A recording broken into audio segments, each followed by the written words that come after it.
എല്ലാവർക്കും പുതിയൊരു വീഡിയോയിലേക്ക് സ്വാഗതം. ഇന്നത്തെ വീഡിയോയിൽ 5ാം ക്ലാസ് കേരള പാഠാവലി മലയാളം ഫസ്റ്റിലെ ഈ വർഷത്തെ ഓണപരീക്ഷ ആൻസർ കീയാണ് ഡിസ്കസ് ചെയ്യുന്നത്. വീഡിയോയിലേക്ക് പോകുന്നതിന് മുമ്പായി ചാനൽ ഇതുവരെയും സബ്സ്ക്രൈബ് ചെയ്യാത്ത കൂട്ടുകാർ സബ്സ്ക്രൈബ് ചെയ്ത് ഒപ്പം തൊട്ടടുത്തുള്ള ബെല്ലൈക്കൺ കൂടി എനേബിൾ ചെയ്യാൻ ശ്രദ്ധിക്കുക. കൂടാതെ നിങ്ങളുടെ കൂട്ടുകാരിലേക്ക് ഷെയർ ചെയ്യാനും വീഡിയോ ഒന്ന് ലൈക്ക് ചെയ്ത് കാണാനും ശ്രദ്ധിക്കുക. അപ്പോൾ നമുക്ക് നേരെ ചോദ്യങ്ങളിലേക്ക് കടക്കാം. ഒന്നാമത്തെ പ്രവർത്തനം വായിക്കാം എഴുതാം എന്നതാണ്. ഇവിടെ ഒരു കവിത നൽകിയിട്ടുണ്ട്. നേരെ ചോദ്യങ്ങളിലേക്ക് കടക്കാം. തേൻകണം തേടിയെത്തുന്നതാര്? ഉത്തരം വണ്ട്. കാട്ടുപൂവിൻ്റെ മാനസം അന്വേഷിക്കുന്നതാര്? ഉത്തരം പാട്ടിനെ. ആരുടെ പാട്ടിലാണ് മുളകളാകുന്ന ഈണമുള്ളത്? ഉത്തരം കുഞ്ഞുമൈനയുടെ. മാമലകൾ മഴ നനഞ്ഞാടും എന്നതുകൊണ്ട് കവി അർത്ഥമാക്കുന്നത് എന്ത്? മഴയത്ത് മാമലയിലെ മരങ്ങൾ ആടുന്നത്. അടുത്ത ചോദ്യം. ആന നരികൾ കൂട്ടമായി തേടിയെത്തുന്നത് എന്തിനെ? ഉത്തരം അരുവിയെ. പ്രവർത്തനം 2A സംഭാഷണം തയ്യാറാക്കാനാണ്. ഈ സംഭാഷണം പൂർത്തിയാക്കുകയാണ് വേണ്ടത്.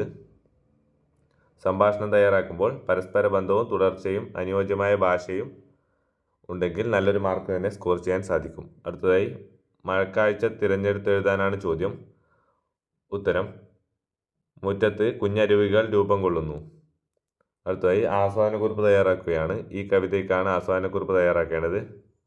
ആസ്വാദനക്കുറിപ്പ് തയ്യാറാക്കുമ്പോൾ കവിതയുടെ ആശയം, സ്വന്തം നിരീക്ഷണങ്ങൾ, കവിതയിലെ പ്രയോഗഭംഗി, പദച്ചേർച്ച എന്നിവ കൂടി ചേർത്തെഴുതുമ്പോൾ നല്ലൊരു ആസ്വാദനക്കുറിപ്പ് തയ്യാറാകുന്നതാണ്. അടുത്തതായി പ്രവർത്തനം 4 ഒരു കുറിപ്പ് തയ്യാറാക്കാനാണ്. കുറിപ്പ് തയ്യാറാക്കുമ്പോൾ നൽകിയിട്ടുള്ള കടങ്കഥകളും ഉത്തരവും തമ്മിലുള്ള ബന്ധം എഴുതേണ്ടതുണ്ട്. കൂടാതെ കടങ്കഥയുടെ ഭാഷയും സാധാരണ ഭാഷയും തമ്മിലുള്ള അന്തരവും കുറിപ്പിൽ ഉൾപ്പെടുത്തേണ്ട കാര്യം തന്നെയാണ്. അടുത്തായി പ്രവർത്തനം 5 ജീവചരിത്ര കുറിപ്പാണ്. വൈക്കം മുഹമ്മദ് ബഷീറിൻ്റെ ജീവചരിത്ര കുറിപ്പ് തയ്യാറാക്കുകയാണ് വേണ്ടത്. തന്നിട്ടുള്ള കാര്യങ്ങളും അതോടൊപ്പം തന്നെ നമ്മൾ മനസ്സിലാക്കിയിട്ടുള്ള കാര്യങ്ങൾ ഉൾപ്പെടുത്തി വൈക്കം മുഹമ്മദ് ബഷീറിൻ്റെ ജീവചരിത്ര കുറിപ്പ് തയ്യാറാക്കുകയാണ് വേണ്ടത്. അടുത്ത ചോദ്യം. വൈക്കം മുഹമ്മദ് ബഷീറുമായി ബന്ധപ്പെട്ടത് ഏത്? ഉത്തരം ആകാശമിട്ടായി. പ്രവർത്തനം 6 വിവരണം തയ്യാറാക്കാനാണ്. നിങ്ങൾ കണ്ട ഒരു പൂന്തോട്ടത്തെക്കുറിച്ചുള്ള വിവരണമാണ് തയ്യാറാക്കേണ്ടത്. കാഴ്ചകൾ വ്യക്തമായും എഴുതണം. അതോടൊപ്പം തന്നെ കാഴ്ചകളെ അനുഭവങ്ങളാക്കി മാറ്റുകയും ചെയ്യണം. അടുത്തതായി ഒരു നാട്ടുപൂവിൻ്റെ പേരെഴുതുക.